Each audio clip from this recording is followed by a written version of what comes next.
Assalamualaikum warahmatullahi wabarakatuh. Nah, sekarang kita mau bikin database dan menyambungkannya ke dalam menyambungkannya ke dalam API.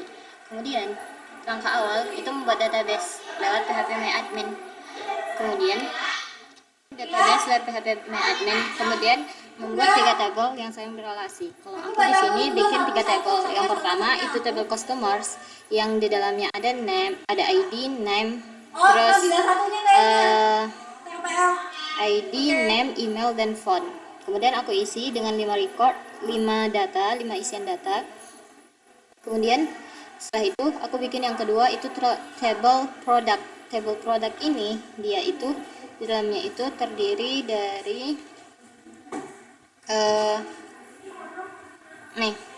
di produk aku ada ID, name, description, dan price. Kemudian di table aku bikin table yang ketiga. Table yang ketiga itu adalah table orders. Di table orders ini aku ada bikin customer ID yang berrelasi ke table customer, dan product ID yang dia itu berrelasi ke table product.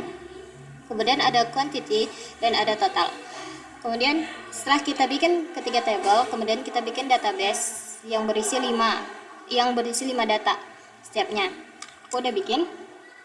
Di sini kita bisa lihat dari sini mengambil data consumer. Mengambil data consumer itu dengan cara ini kan get. Coba kita. Nah, aku bikin 5. Yang pertama, ID pertama itu ini, ID kedua, ketiga, keempat, dan kelima. Ini aku udah menambahkan tadi. Kemudian setelah kita selesai bikin database, kita bikin koneksi. Kita bikin koneksi dengan server name localhost pastinya, karena kita selalu membukanya di localhost. Username-nya root. Root ini membuka phpMyAdmin. Kemudian passwordnya dikosongin. Database sesuai database yang udah kita buat. Tadi kan database-nya aku membuat tugas DB, tugas API kan. Makanya di sini juga bikin. Terus ini, jika dia tidak terkoneksi, koneksi gagal. Tapi aku terkoneksi karena bisa bikin di Postman. Kemudian kita lanjut ke API. Kita bikin file baru yang namanya API php.php.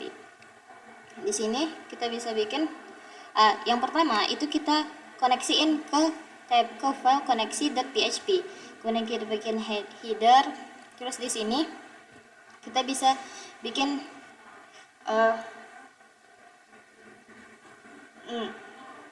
once itu untuk memanggil file koneksi database MySQL. Biasanya di dalamnya ada variabel koneksi MySQL connect. Kemudian di header content type application JSON, memastikan semua respons dari API dikirim dalam format JSON, bukan HTML.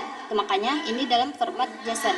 Kemudian kita bikin get di sini, get customer itu read. Jadi kita bisa membaca. Misalnya select all from customer. Di sini kita bisa, ini kan misalnya kita udah pindah nih. Terus di sini mengambil data customer. Mengambil data customer, kenapa dia ditambah get customer? Di sini kita tambahin, kita buka URL-nya. Biasanya URL ini kan sampai PHP sini. Terus kita tambahin lah key-nya, kita checklist key-nya, datanglah ini. Terus kita tulis function, kemudian kita tulis get customer. Maka di send. Setelah di send, dia maka keluar ini semua data yang ada di customer. Kemudian setelah data yang di customer, kita create customer. Create customer ini berarti menambahkan data, bukan? Menambahkan data, kita tulis nama fieldnya. Terus di sini kita pakai parameter post. Jadi ini sama aja kayak menambahkan data pada yang udah kita pelajari sebelum-sebelumnya pada database, yaitu dengan insert into customer. Ini aku salah salah bikin nama table di database tadi. Seharusnya kan customers, tapi aku bikin CO-nya kebalik. Jadi aku ya udahlah, nggak apa-apa gitu. Jadi di sini kita menambahkan data. Kan di sini kan kita bikin URL-nya, terus kita function yang tadi create customer. Tadi kan di params kan. Terus kita pergi ke body, ambil from data, kemudian tambahin apa yang mau ditambahin, saka Gmail gitu kan. Terus kita send. Di sini kenapa error? Karena aku udah bikin tadi. Jadi coba kita ganti ini emailnya. kita ganti emailnya, kemudian customer berhasil ditambahkan. Tadi kenapa error? Karena email Saka itu udah ada, makanya. Terus udah selesai menambahkan data, udah selesai create data, kemudian kita ke menghapus data. Kita lihat lagi codingannya. Di sini create customer, di sini kita update dulu. Kita update itu berarti mengedit, bukan update. Apa yang mau kita update? Kita pakai get. Sebenarnya update itu pakai post, tapi tadi aku coba pakai post. Iya, di sini pakai get. Terus di sini kita apa yang mau kita edit? Itu ada name, ada email, ada phone. Kenapa ID nggak masuk? Karena ID emang nggak mungkin diupdate gitu. Terus name, udah kan? Nih, kalau dia customer, kalau dia benar berarti customer berhasil diperbarui. Kalau dia salah berarti gagal memperbarui customer. Jadi kita coba. Sini kita update dulu. Kita pergi ke update. Kemudian kita coba ini jangan 5, ini 3 deh, 4. Ini ganti. Coba kita send, customer berhasil diperbarui, berarti di update di data customers ini ya. Coba lihat data keempat,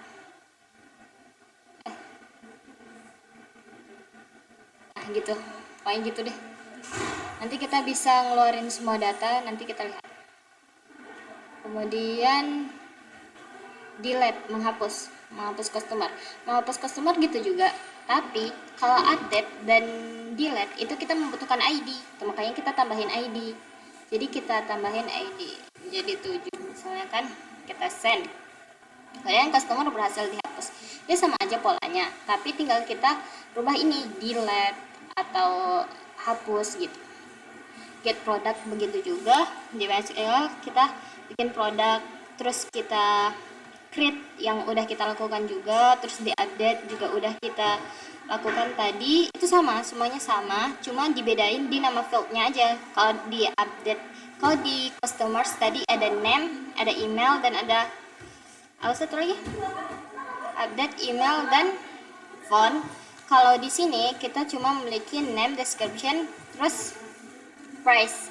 Jadi di sini kita bisa sama aja. Nah, udah kan? Get orders ini ada memiliki perbedaan karena get orders ini memiliki foreign key. Foreign key ini kita melakukan select. Kalau tadi kan select all from nama table kan. Kalau di sini kita bikin select orders ID. Terus customers name. Pokoknya di sini kita bikin join, kita untuk mengeluarkan semuanya gitu. Maka kita di get orders ini ada memiliki perbedaan karena kita memiliki select, kita pakai join kan. Jadi nanti dia mana ya, mengambil data orders di sini ini yang keluar itu misalnya ada itu ID 2. Oh, ID 4-nya udah kita ganti ini di sini. Nih, ID 2, nama customer di ID 2 itu adalah Hafizatul Raisya. Nama produknya itu not A5, berarti dia ngambil